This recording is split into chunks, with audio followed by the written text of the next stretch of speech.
ഹയ്യാണ്, ഹാലിറാണ്. തേടിയ കാര്യം കുദ്റത്തിൽപ്പെട്ടതാണോ, അവരുടെ കഴിവിൽപ്പെട്ടതാണോ? ഈ ആയത്ത് വിശദീകരിച്ചുകൊണ്ട് ഇമാം ഇബ്നു കസീർ റഹിമഹുല്ലാഹ് പറയുന്നത് കാണാം. കുന്നാ നറാ അന്ന ലനാ ഫളൻ അലൽ ഇൻസി ലിഅന്നഹും കാനൂ ലയഊദൂന ബിനാ ഐ ഇദാ നസലൂ വാദിയൻ ഔ മകാനൻ മൂഹിസൻ മിനൽ ബറാരി വഗൈരിഹാ കമാ കാന ആദത്തുൽ അറബി ഫീ ജാഹിലിയതിഹാ. ജാഹിലിയത്തിൽ ഇവർ മരുഭൂമിയിലെത്തിയാൽ ഇങ്ങനെ തേടും. യഊദൂന ബി അലീമി ദാലിക്കൽ മകാനി മിനൽ ജാന്നി. അവിടെയുള്ള ജിന്നുകളുടെ നേതാക്കന്മാരോട് ഇവർ പറയും അയ്യുസീബഹും ബിശൈഇൻ യസൂഹും, ഇവർക്ക് ദോഷമൊന്നും വരുത്താതിരിക്കാൻ. ഏതുപോലെ കമാ കാന അഹദുഹും യദ്ഖുലു ബിലാദ അദാഇഹി, ഒരാൾ ശത്രുക്കളുടെ നാട്ടിൽ പ്രവേശിക്കുകയാണ്. അപ്പോൾ ഫീ ജിവാരി റജുലിൻ കബീരിൻ വനിമാമിഹി വഖഫാറതിഹി, ഒരാള് കൊടുവള്ളിയിലേക്ക് വരാന്ന് വിചാരിച്ചോളൂ. ഇവിടെ അയാളെ ആക്രമിക്കാനുള്ള കുറച്ച് സംഘം ഉണ്ടെന്ന് വിചാരിക്കുക. അപ്പോ എന്ത് ചെയ്യും? ഇവിടെ ഇപ്പൊ അത് ചെയ്യേണ്ടത് ഇവിടുത്തെ പോലീസ് ഉദ്യോഗസ്ഥന്മാരാണ്. അപ്പം പോലീസുകാരോട് വന്നിട്ട് പറയും, സർ എനിക്കിങ്ങനെ കൊടുവള്ളിക്ക് വരണം, എന്റെ വീട് എവിടെയാണ്, അല്ലെങ്കിൽ ഞാൻ താൽക്കാലികമായി അവിടെ താമസിക്കാൻ ഉദ്ദേശിക്കുന്നു, പക്ഷേ എന്റെ കച്ചവടവുമായി ബന്ധപ്പെട്ട് എന്നെ നോട്ടമിട്ടിരിക്കുന്ന കുറച്ചാളുകൾ അവിടെയുണ്ട്, അവരിൽ നിന്ന് എനിക്ക് സംരക്ഷണം തരണം എന്ന് പറയൂലേ? ആ പറയുന്നത് പോലെയാണ് ഇവര് പറഞ്ഞത്. അല്ലാതെ അബ്ദുൽ മാലിക് സലഫി പറയണ മാതിരി ജിന്ന് ഖാലിഖാണ്, ജിന്ന് റാസിഖാണ്, ഇതൊക്കെ പണ്ട് സുന്നികൾ പറഞ്ഞതാ.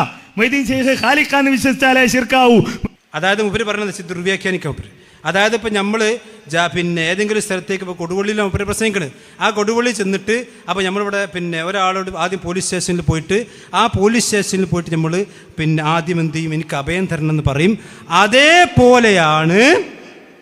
അതേപോലെയാണ് ഈ ആളുകൾ അവിടെ ഒരു സ്ഥലത്തേക്ക് പോയി അവിടെ വിജനപ്രദേശത്തേക്ക് എത്തിയാൽ അവിടെ ജിന്നിനോട് സഹായം ചോദിക്കുന്നതും കൊടുവള്ളിയിൽ പോലീസ് സ്റ്റേഷനിൽ അഭയം ചോദിക്കുന്നതും ഒരുപോലെയാണ് എന്ന് കായക്കൊടി ഇബ്നു കസീർ വെച്ച് പറഞ്ഞിട്ടുണ്ട്. ഞാൻ കായക്കൊടിയെ വെല്ലുവിളിക്കുന്നു. ഇബ്നു കസീറിൽ എവിടെയാണുള്ളത്? നിങ്ങൾ തനിച്ച് ദുർവ്യാഖ്യാനം നടത്തിയതാണ്. എന്താ ഇബ്നു കസീറുള്ളത്? കേട്ടോ, ശരിക്കും കേട്ടോ. കമാക്കാൻ ഏതുപോലെ ഇബ്നു കസീർ റഹ്മത്തുള്ളാഹി അലൈഹി ജാഹിലിയത്തിലുള്ള ആളുകളുടെ രണ്ട് ആദത്ത് പറയാണ്. ജാഹിലിയത്തിലുള്ള ആളുകളുടെ രണ്ട് ആദത്താ പറയുന്നത്. ഒന്നെന്താണ്? അവരുടെ ഏതെങ്കിലും ഒരു വാദിയിൽ എത്തിക്കഴിഞ്ഞാൽ ആ വാദിയിലുള്ള ജിന്നിനോട് അവർ സഹായം ചോദിക്കും. ഇദാ നസലു വാദിയൻ മൂഹിസൻ മിനൽ ബറാരി വഗൈരിഹ. അതിന് തൊട്ട് മുമ്പ് അദ്ദേഹം പറയുന്നുണ്ട് ഇത് ജാഹിലിയ സമ്പ്രദായമാണ്. അത് കഴിഞ്ഞതിന് ശേഷമാണ് അദ്ദേഹം പറഞ്ഞത് കമാ കാന അഹദുഹും. ഞാൻ ചോദിക്കുന്നു കായക്കൊടിയോട്, ഈ അഹദുഹും എന്നതിൻ്റെ ഹും എന്നുള്ള മീർ എടുക്ക, അത് കൊടുവള്ളിയിലെ പോലീസ് സ്റ്റേഷൻ കാണോ അതല്ല ജാഹിലിയത്ത് കാണോ? നിങ്ങൾ മറുപടി അറിയും. ഈ ഹും എന്നുള്ള നമീർ നിങ്ങൾ മടക്കിയത് കൊടുക്കുക, ഈ ഹും എന്നുള്ള നമീർ നിങ്ങൾ മടക്കിയത് കൊടുവള്ളി പോലീസ് സ്റ്റേഷൻ കാണും. ആ കൊടുവള്ളി പോലീസ് സ്റ്റേഷനിലെ കാര്യമല്ല കായക്കൊടി പറയുന്നത്. അവിടുത്തെ ജാഹിലിയത്തിലെ ആളുകൾ, ആ ജാഹിലിയത്തിൻ്റെ ആളുകൾ അത് അവിടെ സമ്പ്രദായത്തിൽപ്പെട്ടതാണ്. ഒരു നാട്ടിലേക്ക് എത്തിയാൽ അവിടെ സംരക്ഷണം ചോദിക്കുക, അത് ഒരു ഹലാലായ സമ്പ്രദായമാണ്. അതുപോലെ ഒരു ശിർക്കിയായ സമ്പ്രദായമാണിത്. ഇതുപോലെ എത്തിയിട്ടുണ്ടെങ്കിൽ ഇത് രണ്ടും നമ്മൾ സഹായം ചോദിക്കണ പോലല്ല.